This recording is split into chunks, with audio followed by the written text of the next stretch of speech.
White in motion out of the backfield. They go to the middle of the field. What a grab. Brock Bowers. You could put him anywhere. He has incredible hands. Especially if he wants you to change certain techniques or things that you're doing, that's very difficult to try to do midstream. 6 different offensive line for the Raiders. Welcome to the Put On Waivers Media Group, home of the Put On Raiders podcast and the Student Body Right podcast. This is your place for the best breakdowns and the best insight for those who fight on and bleed silver and black. Now, here are your hosts, Dwayne Douglas and Ryan Holmes. Hey, welcome everybody to the glorious episode of the Put On Raiders podcast. I'm your host, Dwayne Douglas, along with Ryan Holmes, and we are podcasting on the beautiful shores of the Pacific Ocean. Beautiful day out here in Southern California. PORSPR is my Twitter handle. And Ryan is RHOLM22. And then you have PORSBR.bsky.social. They gotta fix that a little bit on Blue Sky. They want people to come over. They gotta make it a little shorter. They want people to come over to transfer from Twitter. So we could talk about the game, but we're gonna take a deep breath talking about the game real quick. I want to talk about kind of get our thoughts about it. Where Diana Rossini, this is not like NFL.com or Dove Kleinman, whatever these sites are, whatever the site that ML football, whatever it is. ML football, it is like whatever. Coach Pierce liked and got himself in trouble with. None of those sites, but a respected reporter who's been around for a long time talked about the situation with Tom Brady, and Tom Brady is basically going to be running the organization on the football side. According to her report, 90% of everything's going to be kind of going through him. Maybe the head coaching situation, maybe probably the quarterback situation. So we'll see what happens there. A little bit of, for me, it's like that, that whole on the job training again with the Raiders. The guy who has a lot of experience never really kind of finds his way here. So it's the Mayox, it's the Tom Brady's, people like that. But we'll see what happens there. What are your thoughts about when you read that report about Tom Brady's role with the Raiders? Yeah, I figured he was going to have a prominent role. I mean, why else would he be coming into the organization? He doesn't need the money.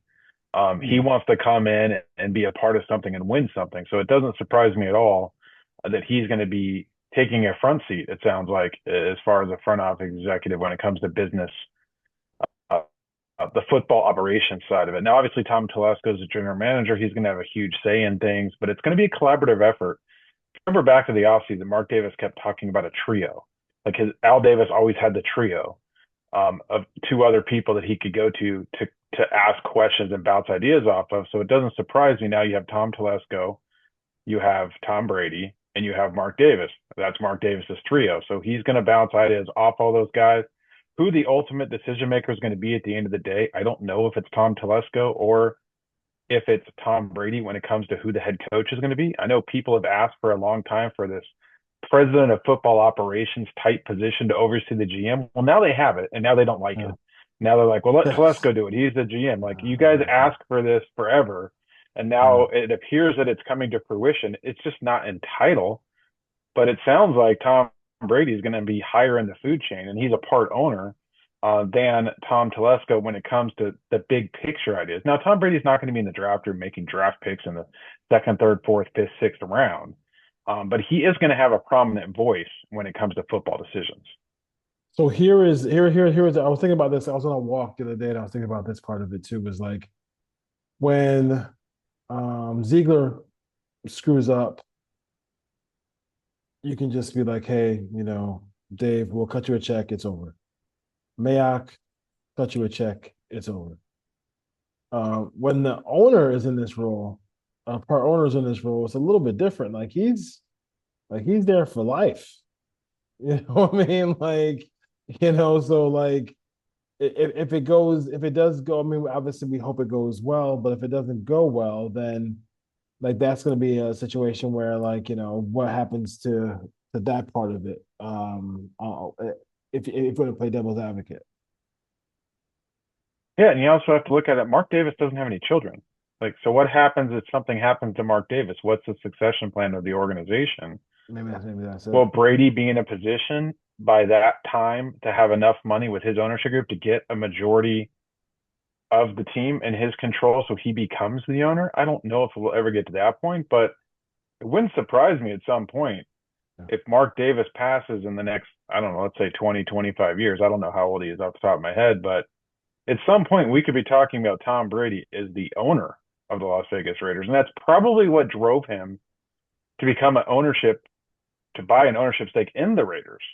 I'm sure he had opportunities to buy ownership stakes in other teams as well, but the inside path to potentially being the owner probably led him to making the decision to join the Raiders front office or executive team. Yeah, let me I just want to check out how old Mark is real quick because that was good. That's He's got to be in his late 50s, early 60s, something like that. yeah, he's 70. Yeah, I was wrong. I was off by at least 10 years. So Yeah, he's so 70. he's 70. So So let's say, 10, 15 years. yeah, time goes What's by what's fast. what's going to happen? Time goes by quick. Yeah, and Marcus owned this team for like yeah, remember Marcus owned this team for a while now. So it's not like 13 years. 13 years. Yeah, so it's been a while now. So I mean, he's overseen it for a minute, and they have not been good. So like I get what he's trying to do here. It makes I understand it. I just I'm not really upset about it because if he's right on the quarterback, it's not going to matter. I mean, if he's right on the quarterback and they get a good head coach in here, they get a stable, like you mentioned, a situation where like if Cleveland moves on from their head coach, and then you end up getting Vrabel as the head coach, you get Stefanski as your offensive coordinator, that would be like that'd be a really good prominent combination, if you will, for a young quarterback to step into. So that would be good, but I think that my only thing about it is I wish it was obviously the guy who I really didn't want to talk to the Raiders, and Adam Peters. So what are you going to do? Certain folks not going to want to talk to the Raiders at all. So and you probably say the same thing with Ben Johnson. He may not want to talk to the Raiders at all. So um, going forward here with the Tom Brady situation is like I said, prominent role. He's going to be a big decision maker on this team, and they're going to run it. And he's going to anything that's big, he's going to run it by Tom. Like he's going to run it by that trio of people because I mean that's what that's kind of what Mark Davis wants to do with the Raiders. There's I want to know how to word this correctly. It's not a coincidence that report dropped today that Mike Vrabel is the front runner to be the Raiders' next head coach. Someone leaked that. That came from somewhere. It's not coming from the Raiders side. So is that coming from Tom Brady's side? Is that coming from Vrabel's side? We don't know what's going to happen to Antonio Pierce at the end of the year. But if they keep losing at the rate that they're losing and they keep losing by double digits, it's hard. It's going to be hard for Mark Davis to keep him around for year two.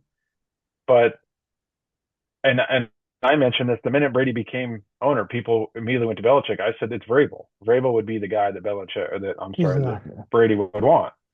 And I saw a bunch of people on Twitter or X today. So what does Vrabel want? Vrabel's a terrible head coach. Like Vrabel's defense is all but 1 year in the top 15 when he was there. He's won multiple playoff games. He has a 54% career winning percentage, which is something that Raider fans haven't seen in their lifetime. Like, let's stop acting like the Raiders need to hire a coach that's won 5 Super Bowls and has been the elite at everything because those guys don't exist. Yeah. Everyone wants Ben Johnson. Ben Johnson is not coming to the Raiders. I know Raider fans are under this delusion that he is. Mark Davis is not paying his head coach $15 million a year. They don't have a franchise quarterback. Even they would have to pick in the top 2 to even have the thought of Ben Johnson. And Ben Johnson is going to have much better opportunities in other destinations. What happens if Cincinnati moves on from Zach Taylor? Would you rather coach Cincinnati or the Raiders? Would you rather coach Caleb Williams in Chicago or the Raiders? Would you rather coach Trevor Lawrence in Jacksonville or the Raiders? Like, there's a lot of opportunities out there. So I would love to have Ben Johnson too, but I'm not going to sit here and pound my chest and say Ben Johnson or bust because probably not happening. So you need to look at who the other candidates are. I mean, and you have to leave the bubble, zoom out. There are, but there. I know we love the Raider job, but it's not the best job. Let's just be real. It really isn't the best job that's out there. If the jobs you just mentioned are available, they're in. What if the Giants get a top 2 pick? You want to go coach in New York and have a chance at one of the top 2 quarterbacks, or do you want to come to Vegas? Yeah, it is. All those things. So we'll see. I mean, I don't think it's a shitty job. I think it's possibly a really good job. I think defensively, I would love to see what he could do with the defensive line if they all come back healthy. Stuff like that. If they can somehow get Simmons over here, like you mentioned in the text as well, that to me that'd be cool. A really good defensive line, but I think the thing about it was like to me is like it was like the Raiders fans who didn't want Harbaugh, and I would say like which is laughable, but either Harbaugh, I'll take either one. But like I mean Harbaugh Jim this is probably one of his best quarterbacks that he's ever had, and Herbert, and he's won a lot of games, a shitload of games, without having a really good quarterback. Um, Same thing with Vrabel. Vrabel is not. He's had decent quarterbacks, but he's hasn't had a superstar at all. So, and he still made the playoffs and still won games. So that just shows you what his ability is as a head coach, motivator, game plan, all those things like that. He's had a consistent top 10, 15 defense, other than a 9-game stretch of Patrick Graham's career, where otherwise he's been in the bottom 10 every year. So like the defense would instantly get better. It'd be tougher now. I know the counter argument is you want an offensive minded head coach if you're bringing in an a rookie quarterback, and how are you going to develop them? Mhm. And I know people are going to say Kevin Stefanski, what has Cleveland done? But Kevin Stefanski's power run game, throw the play action, throw the ball down the field, kind of the Raider way that we keep hearing these guys talk about. And when he's had decent quarterback play, he's had decent offenses. Now, I'm not saying he's going to go out there and be a world beater, but you can do a lot worse. You want a veteran play caller to come in, especially if you want to take over year one with a rookie quarterback. So I would be okay with that pairing. If it was Vrabel and Stefanski, who are both working together, by the way, in Cleveland, so there is a connection there, to bring him in. And then Nick Chubb's a free agent. Nick Chubb want to come play for the Raiders. They need a running back if he's healthy. So that's an option to come over. Back on the coaching front, real quickly, if you're a coach and you have options, do you want to coach in a division with Andy Reid and Patrick Mahomes, Justin Herbert and Jim Harbaugh? Now look what Sean Payton's doing with Bo Nix. Do you want to be the fourth team in that division, or do you want to go in another division and make more money and have a better quarterback? Same thing. I mean, Ben Johnson's not coming to coach in that division. He's not doing it. Yeah. For what? I mean, like, what's the point? What's the point? I guess that's why. Listen, hey, I mean, say what you want. Say what you want. But yeah, I mean, like there are some heavy hitters in this division, and the Raiders need desperately to get that. This is, and I prefaced this all off season, and I said it. I was like, because I know people on Twitter and Raider Nation. The first thing when you mention Bo Nix, they're both as soon as they say Bo Nix, they say Bo Nix's ass, and I'm like, listen, if he's decent, he doesn't have to be a superstar. If he's just like a top 15 quarterback, that's still a problem. It's still a problem in our division to have him, Herbert, and Mahomes in the division, and you have nothing at quarterback yet. I'm still not on the Bo Nix train. He's playing better than I anticipated. We'll see what this looks like down the line as we get into his career, year 2, year 3, year 4, as teams have more tape on him. But he's playing very well within the system that Sean Payton has for him, 100%. and you can't take that away from him. Yeah. And if you just look at all the quarterbacks that every year everyone, oh, these guys suck. We don't want these guys. Wait till the next year. Wait till the next year. Well, they're all playing pretty well. The guys that are on the field, obviously Penix and McCarthy aren't, but the other guys are. Yeah, I mean, Caleb Williams had his best game once they got rid of the offense coordinator. Yeah, it's like so they put you on the door. You played pretty well, and it's funny. Like Raider fans talk about what has Stefanski ever done. I mean, he did take. I mean, did he go to the playoffs last year with Joe Flacco? So like, and so like, I'm pretty sure he's been at least one, if not 2-time coach of the year. Coach of the year at NFL. Yeah, exactly. So I mean, I just we went to the playoffs with Joe Flacco, like you said. 80-year-old quarterback. He So just got handcuffed by ownership when they handed him to Deshaun Watson, who decided, I'm getting paid. I don't need to be good anymore. yeah, that was brutal. I mean, that was absolutely brutal. What's going on with him? I have no idea. All right, let's get back to the game now. The Raiders give up 30 again. 34-19 loss to the Dolphins in Miami. Um, yeah, just I mean, listen, if you got Brock Bowers in fantasy, it's all good. I was lucky enough to have Taysom Hill in fantasy this week. That was good times. But yeah, so I people are saying like the offense looked better. The offense looked better. You done your you done your all 22 stuff this week. Did the offense look that much better with both Turners in the upstairs doing the game? The passing game looked a lot better. The Yeah. running game was about the same. They couldn't run the football. They tried a little bit more power, didn't work. Um, they didn't take shots down the field, which was I was waiting for that to happen. But as far as the offense looking better, like Minshew was getting the ball out on time for the most part. There was a little bit better spacing. But the big thing is they actually featured their star player, which we've been begging Yeah. coordinators to do when Devontae Adams was here earlier in the year with Brock Bowers. But they had a plan for Bowers, how to get him matched up as the primary read with a mismatch based on shifts and motions. They kept feeding him. They didn't go away from him. They kept going to him and just kept feeding the hot hand. And on third downs, they had packages to get him open in space where if he broke a tackle, it was a big gain over and over and over again. And that's what we've been begging the offensive coordinators to do. So from that perspective, I like the way they were shifting. I like the way they were motioning. They were creating mismatches. They were getting the ball out of the quarterback's hands fairly quickly. Some pretty safe throws. Now, you'd like to see them push the ball down the field more, but the offensive line didn't really hold up very well in pass protection again this week. Colton Miller had his best game pass blocking. The rest of the offensive line, I thought Parham looked rusty. I thought DJ Glaze got beat a couple times around the outside. JPJ was just okay. Zach Seiler kind of had his way. Clay Meredith had a couple. They had a couple issues where like they tried to roll the pocket and the tight end, like Michael Mayer, didn't really hold up and pass pro on a couple plays. So for what the short amount of time that Scott Turner had, and they basically it was like watching West Coast football over again in the 80s and 90s. A lot of West Coast offense stuff going on here, a lot of drag and slant, flat stuff going on.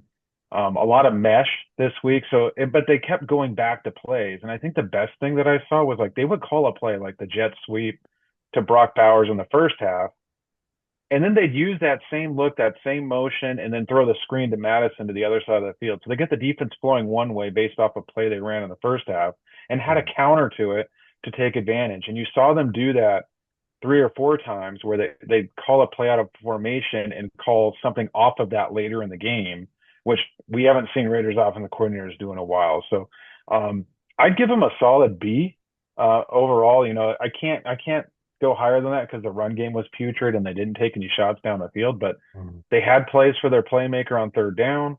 They used concepts to get guys open. They called plays off of that later in the game after the defense thought they were looking at something. So overall, it was a pretty solid overall effort from the play calling standpoint. Yeah, Madison 5 for 19 led the Raiders in rushing. So that's not. And Norv Turner brought over the Antonio Gates playbook. Now he needs the LaDainian Tomlinson playbook. Let's get that running game going. Yeah, no question about it. I thought it was funny that I think John Gruden's part of Barstool Sports now. I don't know if you saw this thing where he was grilling their staff questions and he asked the question about how would you stop Kelsey? And I thought it was an interesting question because I was like, because I'm a smart ass and I'd have been like, John, like when you were here, you didn't stop Kelsey either. So I'll probably do the opposite of what you did. And I think for the Raiders, again, they still can't stop tight ends because Jonnu Smith played like he did like when he was in college, and that was a guy who just got loose and was all over the place for them. Patrick Graham is just Patrick Graham, and I mean, just really not getting the job done. I mean, people in that critical part of the game, like you can't have a player just rolling down the field wide open. Like you cannot. If he makes a great contested catch, you tip your cap and you say respect. But like in those critical moments, that's just being bad. Something get lost in translation there, and I just very very disappointed by the performance by Patrick Graham here and his defense. And it's kind of the same issues we've been talking about the last couple of weeks. They can't get off the field on third down. The minute they started playing good quarterbacks, they can't get off the field. And the other part is they play at so much zone coverage, and a lot of it's just, spot dropping to where they're playing a certain part of the field. They're not matching routes coming into their areas. So like guys are getting wide open. They're not closing the cushion. They're giving up a lot of stuff underneath. And I get it. The Raiders want teams to go 10, 12, 14 play drives, but like the smart quarterback's going to be like, okay, you're going to give me 5 to 8 yards every time over the middle or in the flat. I'm going to take it. They're not giving up big explosive plays other than blown coverage down the field, but they're also not creating turnovers again. They're not getting to the quarterback. They're not creating negative plays. They're not putting teams in second and third and long. And you just can't survive that way. And now we've seen Patrick Mahomes, Joe Burrow, and Tua just basically sit back there, and it's like playing 7-on-7. Yep. And now you have Bo Nix, who's coming off a 4-touchdown performance, and then you got Patrick Mahomes again right after that. So it doesn't get easier. You still have Kirk Cousins, who's still a pretty good quarterback. You still have Trevor Lawrence for whatever he's going to be at that point of the year if he's even playing.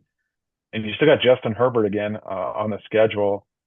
Derek Carr's on the schedule coming up. So, like, there's not a layup as far as, like, a bad quarterback coming up on the schedule. The Raiders can just take advantage of it. So they're going to have to play tighter coverage, and they're going to have to get to the quarterback, and they're going to have to create turnovers. Yeah, I need something. They got to do something defensively. This is better. So I like the passing game. The passing game look a little bit better. They just can't run it, and I think they're not even. That's not even respectable numbers. Running the football. I mean, you can't function that way. Zamir White can't be the lead back. Like, I don't know why they went to him, but it didn't work. He went 5 carries for 9 yards. Madison wasn't much better, 5 for 19. And that 8-yard run came on, I think it was 3rd and goal from like the 17 or 20. So they just couldn't get either running back going, and they're gonna have to try something else. Yeah, this is what I said before season started. The Raiders have always had decent running games, running backs. This is the worst. This is the worst. This is the worst. This is the worst by far and away. The worst backfield the Raiders have ever had since I've been alive. Like, I mean, where's Joe Aska? He was half blind, and he was a better running back than these guys. You can get Smith back there, Big 35 back there. You need somebody back there. This is brutal. It's brutal watching these guys run the football. Looking at the schedule now. You have like the Broncos coming up. The Broncos are playing really well. Zach Allen, who I love in the middle, is playing really great football. They are a good defensive team, and they're a great defensive team. They're out. He's doing a great job right there. When you watch them on film, they're really good. They really are good. So that's gonna be tough to deal with. And then they're just gonna dink and dunk you with the short passing game, and then occasionally Bo will throw one over the top like he's been doing. So that's a really tough game. Then you have the Black Friday game against the Chiefs, and then they go at the Buccaneers, and then the Falcons at home. So not and as long as T. Law plays in that Week 16 game, I mean, you might see a game where I don't think the Raiders will be favored in any of these games. But listen, you never know as far as winning one of them. I don't see them. I just don't think they're not like my decision. My thing was this is like when I looked at he had Scott Turner was with the team last year as well too, right? Yeah. So like, what made him do the Bo Cartery thing, and what made him do the Luke Getsy thing? Like in my opinion.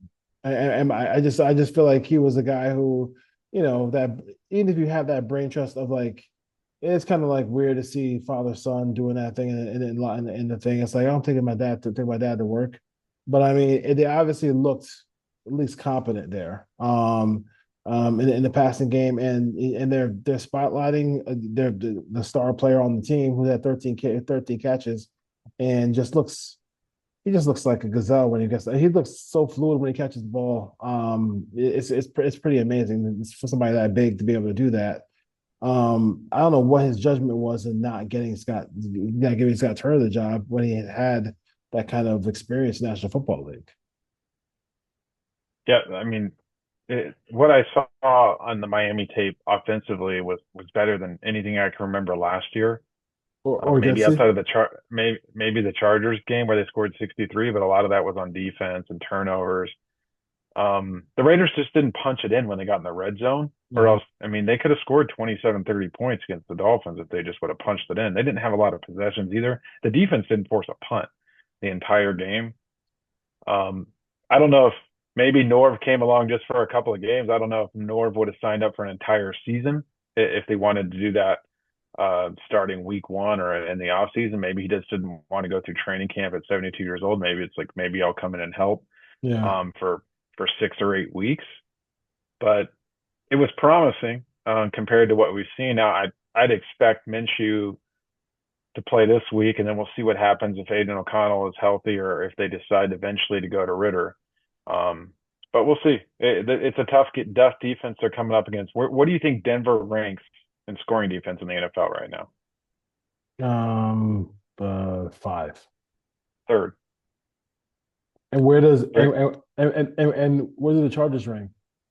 Chargers are number 1 at 14.5 points a game. So Pittsburgh's at 16.2 and Denver's at 16.6. 2 of the top 5 defenses in National Football 2 of League. the top 3 defenses. Top 3. Kansas City's 8. Oh, great. Top 10. So we got 3 of the top 10 in our division. So I was told the Raiders had the best defense in the division. Exactly. Wait, hold on. Let me find the Raiders. Yeah. Oh my God. Hold on. I got it.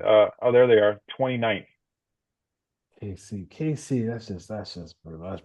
That's brutal. I mean, like, listen. 29th. You listen. I'm not gonna. I mean, it's brutal, but like at the end of the day, like you have Sean Payton, you have Jim Harbaugh, you have Andy Reid. Those guys are not idiots. They know football and they know how to build. They know how to build teams and they know how to win games and build staffs. Exactly. And that is the biggest plus going forward if they do go along with a guy like Vrabel or Flores or somebody like that. They have to get somebody who has ties around the league, who can get a really good staff together, because it's going to be really competitive to get staffs together because you have some hot names coming out. So we'll have to see how that goes. Go ahead. Just look, Andy Reid got Steve Spagnuolo when he needed him. Yep. Sean Payton had Vance Joseph there, kept him, and now he's since about halfway through last year, they're one of the top 3. They're the top 3 now, but overall, the last 25 games, they're a top 3 defense in the league. And then you look at John Harbaugh brought Jesse Minter with him, and then they have the best defense in the league. And think about it, like, what wasn't it last year? The Dolphins scored 800 points against the Broncos. Like 70. What would the Broncos defense been since then? I mean, they've been elite. That's an elite defensive unit. So good luck with that. Contending with that, and they already stopped the streak that the Raiders had against them coming up as well. Anything from the game that you know? I haven't watched the defense yet. I'll do that tomorrow, but the Raiders need a big-time wide receiver in the offseason because right now they don't have anyone that can really stretch the field. I know Trey Tucker's a speed guy, but again, he was pushed around pretty easily in press coverage. He got loose one time on a deep ball, but Trey Tucker's just not winning right now as a number 1 receiver or starter. Let's call him a starter. Obviously, Jacoby Myers is number 1. Myers gives you a really good 2. Brock Bowers gives you a generational talent at tight end. I'm ready to say it. The Raiders need a better receiving running back to help them get yards underneath and in the flats, and Michael Mayer is a pretty good player as well. So I think this team is a quarterback and a big-time wide receiver away. So what they have to go out in the offseason, figure out the quarterback, and figure out whatever T. Higgins wants, pay him. Like T. Higgins will be a good part of this team, a big dude that can win down the field. Enough of the small receivers. We need big guys that can go up and make contested catches, that can win in the red zone. The day of the shifty little speedsters, I think it's coming to an end, especially with the way the way you need to run the ball in today's game. Guys that can get down the field and block as well. So I really like the Myers Bowers combo, but they need more pieces on offense. Yeah, I do. And the offensive backfield. I mean, it's just. I mean, I would say pick up a real veteran in the offseason. Also draft a running back too. They got some running backs coming out in college, and There's some good free agent running backs this year too. Yeah, so as I said, the free agency and draft one too, because I mean they got to get, unless you want to, I'm still waiting for that Sincere McCormick debut that everybody keeps talking about on Twitter. Zamir White I don't know if he can see a hole. He just puts his head down and runs, and if he runs into someone, he gets tackled. There was holes in this game a couple of times for him. He just missed them. Who's the running back from who's the running back who like famously was missing those holes? Trent Richardson. Trent Richardson. Yeah. For the Raiders. Yeah, that's just that. It was like that. The Raiders would get the Georgia running back who can't see. That's typical. I don't know how he did. I don't know how he got the yards he did at the end of last year. I mean, he's got no confidence right now. No, it's. I mean, every time he gets the ball, like there's a holes right to the left, and he runs right into the back of the offensive lineman almost every time. So it's just brutal to watch. All right, Raider Nation. Anything you saw from the college quarterbacks this weekend on Saturday? Yeah. It was nice to see Carson Beck play the way that we thought he was going to play. He came out ripping. He showed you everything that you're looking for as far as size, athleticism, the ability to run with the ball when needed, the ability to fit the ball into tight windows, to rip it with a quick release. So hopefully he keeps trending the right way and stops turning the ball over, because that was the big issue with him early in the year. Jalen Milroe, I still would be interested, but you'd have to redo your whole offensive scheme. And basically willing to just go the running quarterback route until he learned more as far as going through progressions in the pocket. He has arm strength. I don't know if he can layer the ball in or just throw darts across the field, but he has arm strength. He can run. He's athletic. I didn't see a lot of the Miami didn't play, did they? I'm trying to remember. I don't know if Miami played this week. And then Sanders had a pretty good game again. Yeah. Some 50-50 balls, some screens, some stuff that went his way. I like him. I don't love him. Like, I wouldn't mind if they end up taking him, but there's skill position the lack of physical plus traits worries you. Not having that worries me. Yeah, and I'm hearing more people say that too. And like the more and more you watch Colorado, you realize I've been saying that for a year and a half. Yeah, no, sure, you've been saying that. The more and more I watch Colorado play too, is like you realize how much ridiculous, talent he has around him at wide receiver. The guys are pretty good. I mean, their wide receiver core is pretty crazy. I mean, some of the catches I've seen this weekend were just, he just threw the balls up in the air, and whether it was Hunter or the other guy, I forgot his name, the other tall receiver. Shepard. I mean, Shepard is a big boy. Like he was doing the little short thing to everybody. He's a really good receiver as well too. And they got a little Scoot. Yeah, they got number 10 is a little guy who can run quick in the slot as well too. So they got weapons over there. And the Giants sent their whole entourage over there for that game too. So maybe after that game they said we're playing DeVito.